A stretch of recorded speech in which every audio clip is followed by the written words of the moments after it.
This time I'm going to do perhaps my very, very favorite book.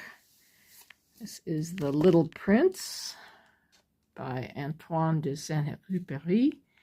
And as all of you who know me know, I have tried reading this in French, Spanish, Italian, and German. And I have a collection of about 35 languages. Many of them given to me as gifts from other people and or bought in those countries before the internet, and you could just order them. So we're going to do it. Here's just a quick view of some of those books that I have, including the Baobab Tree pop-up from the one in the middle and the vinyl record at the back. This is my setup. Of course, I'm still using my cans of pop to provide support and some dowels, which is my inexpensive MacGyvered book stand, sort of. I'm using the Scotch tape runners. I use a couple of these a book. They're narrower than other brands, so they work better. A craft knife and a metal ruler to cut the strips. Scoring stylus and this scoring tool, which is plastic, I'll show in a minute. And then, of course, we have the scissors for cutting 45-degree angles, and we have the pattern, which I created with the program Fore-edge.bookart.com. This is what the design is going to be. It's the little prince with his rose and the fox, made out of paper folds, which is pretty cool, although it was actually AI generated, it turns out, than a human being actually doing it. And you've seen what the strips look like before, but here are the strips. These lines are for scoring. They're down the center of each strip if I want to actually score, rather than just try to approximate the center when I fold. The tops have the page numbers, and the 45-degree angle slits to chop off the top so that from the top of the book you can't see these strips. I explained all this in other videos, and the page numbers aren't going to align on this one either because there are several pages in the beginning that are unnumbered. And I explained that a little bit more in my last video. So with this one, because the book is relatively tall, I think it's 9 inches or so, and it has very few pages. It only has a total of 99 pages. It's not going to be bulky enough to do this image. So one suggestion would be to use heavier paper than this 24-pound, but I'm used to using the 24-pound and not sure I actually have anything other than cardstock, which would be way too heavy. Or to do the 180 folds, which I did on one of my other books. I think the last one, the Winnie the Pooh one, because it gives it more bulk. And what a 180 fold does, just throw up some of these pages here, is it's scored, and then you fold the edge of where the score is up 180 degrees, which is why it's called that. But on this one, let's see if I can find one that looks easier to see. I don't know. I hope these are videoing. I went ahead and scored this twice, so I'm going to actually fold a couple of times. So what I did here is as if this were the top of a page, and this is my tool that I have. Ideally, I would have scored this at different dimensions, but I don't have a tool to do that. So according to this tool, which is what I just sort of have written here, the bottom-most edge of this first scoring place is 1 centimeter. The bottom edge of this top portion is 2.6 centimeters. So this is what it would look like, is the first fold is at 1 centimeter, and I'm calling it A, and then the second fold at 2.6, which is B, and I'm going to fold each page in first like this, and then like this. And so basically we will be getting 3 times the amount of substance on the edge there than we would have had we not done any folding at all, and twice as much as if we had just done a 180 fold, which would just be twice. I actually kind of wanted to do an accordion shape and do maybe 4 of them, but I don't have the right distances on my scoring tool to get the amounts the same. You can see there, those are not even the same, but since I'm folding this one under, it'll be cool. I think ideally if I had a tool that maybe had 1 centimeter, 2 centimeters, and 3 centimeters, I could have done that. But the problem here too, since the most deep score that I'm doing is 2.6 centimeters, and I've already scored all of these pages. Here's the 2.6. Here's the 1 centimeter. This one is deep enough that when I fold it, it's going to obscure some of the writing, and on some of the pages, the diagrams you won't even be able to see. Now, I don't care that much because I basically wanted to try and make this work. I also already have this book in the 75th edition, and I have a variety of other copies of the little prints. So, including a pop-up book and an audio recording in French. So it won't kill me to obliterate these pages a little bit, but we'll just see how this works. All right, so here's the first page of strips. You've seen the pages before. They come printed like that. This is the first page that I have cut out with my knife. I find it easier than with the paper cutter. These are the first few that have been folded in half. And this illustrates one of the things that is annoying and tricky too, is trying to stack them up in order. Inevitably, sometimes 2 or more will get nested, and then you have to try to separate them. And even with fingernails, sometimes they don't separate well, and then they get out of order. It's just such a challenge. Anyway, since I have the 45-degree angles on these because I don't want the edge to be shown on the top, I have to, after folding then, I have to cut right along there and make sure that I cut actually on the very, very tip, obviously, or, I mean, you can't have it off ever so slightly or this will not be a sharp point there. And because spatial relations are not my forte, the first couple of books I did, the way I folded them, I somehow ended up with the strips like this, and so the top part would be up there, and I can't hold it like this and cut, so I'd have to flip it over, and then find it, and then flip it over, and then regrip down here, and then cut. Which just may sound silly and simple, but what I ultimately ended up doing was, after I fold, I put them this way, so the end is down closest to me, that needs to be cut. So I can pick them up at this end and just cut like that without having to do gymnastics. So you see, this is a learning process. Although most people probably aren't as uncoordinated as I am when it comes to spatial relations. Now, just to humor me, take a piece of paper, take a strip that you want to, that's about, oh, I don't know, 9 inches long and maybe a ½ inch wide. Or narrow. You don't want it too wide or it makes it easier. So what our goal is to fold this exactly in half. And now if you've seen all my videos, for something like this where the image is just one image and it's printed a little extra across the middle, so there's not just like one very fine line of printing across the middle, you can be off a little. On the lenticular one, where there was one image on the left side and one image on the right side, you had to fold exactly on the line. But I have found when I'm folding these that there's only one way I can appear to fold them. And that is, I don't want to do this. I'm reaching around the camera, so I don't think I can do this without messing this up. But so I'm going to demonstrate on just a blank piece of paper here in a minute.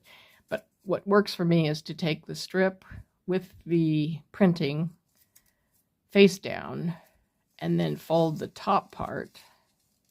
Maybe I can do this on camera. Fold the top part at the middle, crease somewhat lightly, and then over to the right end, and then over to the left end. And I don't want to crease these really, really sharply or use a bone folder because I want these pages to be bulkier, but on some of my books I did that. So that was a pretty good fold. And like I said, I have found out, for some odd reason, I fold the image toward me. No, I fold the image. How did I do that? I fold the image down from the top. Some people can do it the opposite way, folding up from the bottom, which I cannot do. Some people can fold starting at the end and make it all the way to the other side, which when I do, I guess that's not all that hard.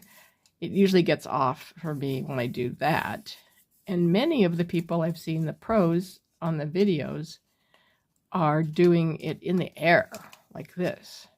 And they're starting at the end, which, this is the first I've tried it. Actually, that might work. That seems odd to me, but, interesting. Who knows? And then many of them also stack several up together, as many as 5, and do this in the air. And then when they separate them, they just gently glide over them. But I've not found that I can fold more than one at the same time, because if you've ever tried folding multiple pieces of anything together, you obviously know that the outer piece is going to be a slightly wider fold than the inner piece because you've got more layers. If you don't know what I'm talking about, I suggest you all go get a piece of paper, cut it in a strip, and write some image on one side just as if you were doing the same thing, and see how you would typically fold. It's just amusing to me. My sister and I do almost everything exactly opposite. And in fact, we do this oppositely too. So it would be interesting just to see what some of you do. And I would be interested to hear in the comments what works best for you in air, starting from the ends, starting from the center, folding towards you, folding away from you, etc. Who knew there were this many ways to fold a piece of paper? Go figure. I'm going to try to video how I do my technique, even though this is not a tutorial. So I've folded over here the first page worth of strips. I have them neatly laid out in order and far enough apart that if they fall, they don't get nested to each other, because as I've mentioned before, that was a huge problem with the first one I did, and then it's just a nightmare to untangle. So then what I do, and air can blow these over too, so what I do is, my technique is this, is I grab 2 really close together and fast and hold them. And then I grab the next 2 and put them there, and I hold very tightly and make sure that they're flush so they don't get nested. You have no idea how easily these get nested. And then I'll grab a couple more. Like I say, you have to grab them fast, otherwise they'll fall over and cause problems. So I squeeze those and squeeze those. And see, even right there, one started to raise up. I don't know if you could see that. My hand was in the way and almost got out of position. And then take those last 2, keep them perfectly flush this way, squeeze tight enough that they can't move out of position, and then use some sort of a clip. This is just a very soft sort of clothespin. It's actually a bookmark. And I like the kind of soft vinyl on it because then it won't hopefully hurt the images too much. What I like to do is cut and fold at least half of them and then start applying them to the book. Some people do it as they go, I think, although that takes longer, or we'll do a handful at a time. But so that's my first group, and then I'll just set it aside, and it's easy to see what I need next. So this is, of course, the first time I've tried these double folds. Here are a few pages that are already done. And you can see, I've think it works best maybe to fold a few and then apply the strips. Part of the problem I noticed, let's just tuck these aside for a minute. If I go to fold just this one and then apply the, get my big hand out of the camera, and go to apply the photo strip on the edge here, when I lay this down to put the glue tape on it, because the photo strip, here, let me pause this for a minute. Okay, so if I were putting this strip on this fold here, because the strip is narrower than the fold, I only want glue on the strip. So if I put glue on the strip with the tape runner, then it's harder to move around. So it's easier to get it perfectly lined up. It's probably not going to make any sense. So it works better to have the glue on the edge of the page where I'm going to put the strip. But if I go to use my tape runner, try to get my hand out of the way, and put a little bit of glue there, because the tape is wider than half of a strip, I can't put it entirely there, otherwise there'll be leftover glue on top. So I have to kind of straddle it along here to put it down, but then the problem is it gets glue on this bottom page. So I think it might be easier, and see, that's not a problem if I didn't have these folds. If I were just, say, doing a regular one, I would go to put the strip on here. There's nothing underneath here that's going to grab the extra glue. It's just going to kind of be in midair. So, and on the Winnie the Pooh one where I folded the entire book first, obviously that was a bad idea, because then all of these pieces on top of folds were bowed a little bit, and it was harder to get them perfectly flat to put the pieces of the strips there. So anyway, so what I've decided with this is I'm going to fold maybe 2 or 3, and then my speakers just decided to die. Anyway, fold 2 or 3, and then that way when I go to put the tape on here, if there's a little overhanging in air, it's not going to touch this page, and it's not going to affect these. So what I've done here is on each of these, I've gone ahead and folded. I guess I've already glued this one down. So I'll get this strip out of the way. Let's put that out of the way. So what I am doing is I'm folding at that first score line, then I'm folding at the second one, and I'm going to put glue here just to tape that down. And then on this folded, now 3 thick, I'm going to see there, 3 thickness, I'm going to put the photo strip. So this still just shows the glue dots that are left by the tape runner and how they actually are sort of straddling the edge there, because otherwise they'd be too thick. And this just shows what happens when there's a little bit of glue left over at the 45-degree fold, or it would look like that if I got it too wide as well. So here's the completed book. Now, one issue with these being sort of top-heavy and the strips being fairly narrow, I don't glue this side of the strips on any of my books. Some people do and some people don't, but I think because these get nested pretty easily on this book, I may have to go back and see if I can tuck some glue in. See what happens, like right there when a bunch get nested. It's easy enough just to separate them. And maybe once they're used to being separated, they'll stay like that. So I will go off and finish unnesting these and come back and show you the final. All right, here's the final. I don't know, mixed results. I think I really just need to do this on books that have more pages. But if you didn't know this was the image, you might not know this was the image. And one of these that's floating around the internet has a yellow background. I just changed the background because I like blue better. Anyway, I mean, it's kind of rough because it's supposed to be made of paper folds like origami. And so I think I thought that was a clever idea on a folded book. But so here he is, and clearly there's bulk that's been added with these folds. And actually that looks kind of cute, come to think of it. So there's the Little Prince, this version in English, and it's hardbound, obviously. And there we have it. The darling little prince, the rose, and the fox.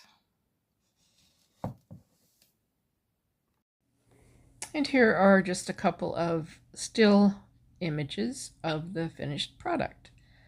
I think it actually turned out pretty well considering how few pages there were and that we tried an experiment with those extra folds. So there the book is with its front cover jacket.